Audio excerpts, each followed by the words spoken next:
राज्य से वंचित और पत्नी के अपहरण से दुखी राम सामान्य मनुष्य की तरह रोते बिलखते हैं। उनकी बेचैनी चरम पर जा पहुंचती है और उनका मन रावण के प्रति क्रोध से भर उठता है। वह सीता की खोज में वन वन भटकते हैं। उनकी भेंट वानर हनुमान से होती है, जो राम को अपने राजा सुग्रीव से मिलवाते हैं। संयोग से सुग्रीव की हालत भी राम जैसी थी। वह भी राज्य और पत्नी खो चुका था। सुग्रीव की यह दशा किसी दूसरे ने नहीं, बल्कि उसके ही बड़े भाई बाली ने की थी। बाली ने सुग्रीव को उसके अपने राज्य किष्किंधा से निकाल दिया था और सुग्रीव की पत्नी रूमा को भी बलपूर्वक अपने साथ रख लिया था। राम और सुग्रीव की पीड़ा एक जैसी थी। दोनों से उनका राज्य छीना गया और उनकी पत्नियां दूसरे पुरुषों के कब्जे में थीं। इधर सुग्रीव के पास अपार वानर सेना थी, जो राक्षसों से टक्कर ले सकती थी। उधर राम के पास अदम्य साहस, दिव्यास्त्र, धर्म का संबल और गुरु का आशीष था। दोनों को एक दूसरे का मित्र बन जाने में लाभ दिखाई पड़ा। अग्नि को साक्षी मानकर सुग्रीव और राम मित्र हो गए। दोनों ने एक दूसरे की सहायता करने की प्रतिज्ञा की। सुग्रीव का राज्य और पत्नी वापस पाने के लिए बाली को हराना आवश्यक था, लेकिन यह सरल काम नहीं था। बाली ऐसा था कि सूरज उगने से पहले बिना थके पृथ्वी की परिक्रमा कर सकता था। उसका पौरुष और पराक्रम ऐसा था कि उसने युद्ध में रावण तक को धूल चटा दी और उसे कांख में दबाकर 6 महीने तक घूमता रहा। बाली को मारने में एक और बड़ी बाधा थी। उसे वरदान मिला था कि उससे जो भी सामने से लड़ता, उसकी आधी शक्ति बाली में चली जाती थी। यही वजह थी कि सुग्रीव बहुत प्रयास करके भी बाली को हरा नहीं पाया। बाली को मिले वरदान के चलते उससे आमने सामने युद्ध करना राम के लिए भी कठिन था। आखिर यह नतीजा निकला कि बाली को सीधी लड़ाई में हराना संभव नहीं है, इसलिए उसे छिपकर मारा जाए। राम ने यही किया। योजना बनाई गई। राम के संकेत पर सुग्रीव ने बाली को उकसाया और उसे युद्ध के लिए ललकारा। बाली क्रोध में सुग्रीव से लड़ने आ गया। उधर पेड़ की ओट में राम धनुष बाण लिए तैयार थे। बाली और सुग्रीव का युद्ध शुरू हुआ तो राम ने अवसर मिलते ही बाली पर बाण चला दिया। बाली धरती पर गिरा और कराहने लगा। उसे जब पता लगा कि राम ने उसे छिपकर मारा था तो उसे बहुत क्रोध आया। उसने राम पर अधर्म और पाप का दोष लगा दिया। राम का बाली से न तो सीधा वैर था और न ही बाली ने राम को कोई नुकसान पहुंचाया था। बालीवध की घटना ने राम के निष्कपट जीवन पर हमेशा के लिए एक सवाल खड़ा कर दिया। लेकिन राम ने जो किया उसे सही संदर्भ में समझना जरूरी है। राम चाहते तो शांति से खड़े रहकर बाली के मरने की प्रतीक्षा कर सकते थे, लेकिन उन्होंने ऐसा नहीं किया। राम मनुष्य रूप में दिव्य चेतना का स्वरूप थे। उन्हें पता था कि आगे चलकर यह घटना जनमानस में धर्म को लेकर दुविधा पैदा करेगी। वह यह भी जानते थे कि बाली के मन में भी अपने हंता यानी राम के प्रति दुश्मनी का भाव होगा और वह अंत समय में राम को अधर्मी मानकर ही परलोक सिधार जाएगा। इसलिए राम ने बाली से मिलकर यह गलतफहमी दूर करने का निश्चय किया।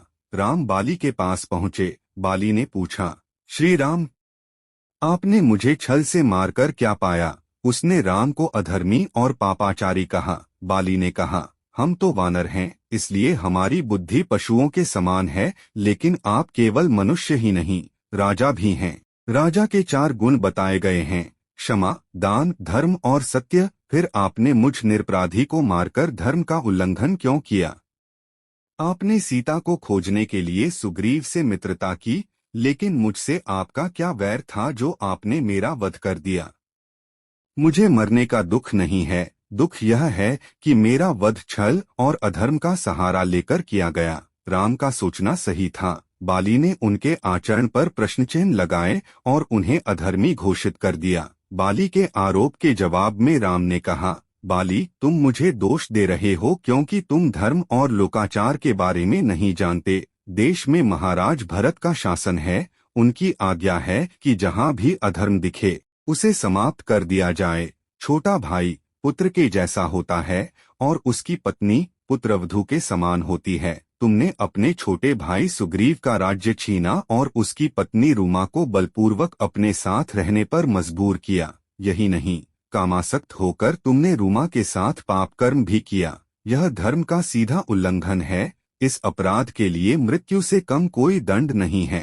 तुम्हें मारने का दूसरा कारण यह है कि सुग्रीव मेरा मित्र है और मैंने उसे वचन दिया था कि मैं उसका राज्य और पत्नी वापस दिलवाऊंगा। बाली, मैं महाराज रघु का वंशज हूँ। मैं अपने प्राण तो दे सकता हूँ, लेकिन अपनी प्रतिज्ञा नहीं टूटने दूंगा। कोई पापी अगर राजा से पाप के लिए क्षमा मांगे और राजा उसे क्षमा कर दे तो अलग बात है, लेकिन धर्म कहता है पापी को दंड न देने से राजा खुद पाप का भागी बनता है। इसलिए तुम्हारा अपराध जानने के बाद भी तुम्हें दंडित न करने से मुझे पाप लगेगा और भरत की छवि धूमिल होगी। छिपकर तुम्हारा वध करने का तीसरा कारण यह है कि तुम शाखामृग वानर हो। धर्म को जानने वाले बड़े बड़े राजर्षि भी फंदा लगाते हैं और छिपकर छल से शिकार करते हैं। इसलिए तुम्हारा छिपकर शिकार करके मैंने धर्म का उल्लंघन नहीं किया। श्री राम का यह उत्तर सुनकर बाली ने स्वीकार किया कि सुग्रीव का राज्य और उसकी पत्नी छीनकर उसने भारी भूल की। उसने श्रीराम पर लगाया अधर्म का आरोप भी वापस ले लिया। रामबाली के इस संवाद से साफ है कि राम पर लगा यह आरोप झूठा है कि उन्होंने बाली को मारकर धर्म का उल्लंघन किया। श्रीराम ने बाली का वध करके धर्म का पालन तो कर लिया, लेकिन वह अपने कर्म से मुक्त नहीं हो पाए। कर्म का सिद्धांत अकाट्य है। राम ने जिस तरह शिकारी की तरह छिपकर बाली को मारा, समय आने पर राम को भी अपने कर्म का फल भोगना पड़ा। कहते हैं त्रेता युग खत्म होने पर द्वापर युग में विष्णु ने कृष्ण रूप में अवतार लिया। तब बाली ही व्याध बनकर पैदा हुआ। अंत समय में उसने कृष्ण के पैर को हिरण का मुंह समझकर बाण चलाया, जिससे कृष्ण की मृत्यु हो गई। इस प्रकार राम का कर्मचक्र पूरा हुआ। बालीवध का प्रकरण वाल्मीकि रामायण के किष्किंधाकांड से लिया गया है। इसका उद्देश्य लोगों तक यह संदेश पहुंचाना है कि कई बार हम तथ्यों की अनदेखी कर देते हैं और केवल वही देखते कहते सुनते हैं जो हम देखना ना सुनना चाहते हैं। हमने इस प्रसंग में देखा किस तरह बाली ने राम पर अधर्मी होने का आरोप लगाया, लेकिन अंत में सिद्ध यह हुआ कि वास्तव में अधर्म बाली ने किया था। इसलिए धर्म का पूर्ण ज्ञान न हो तो श्रेष्ठ पुरुषों पर आरोप लगाना आत्मग्लानि और अपराध बोध का कारण बन सकता है।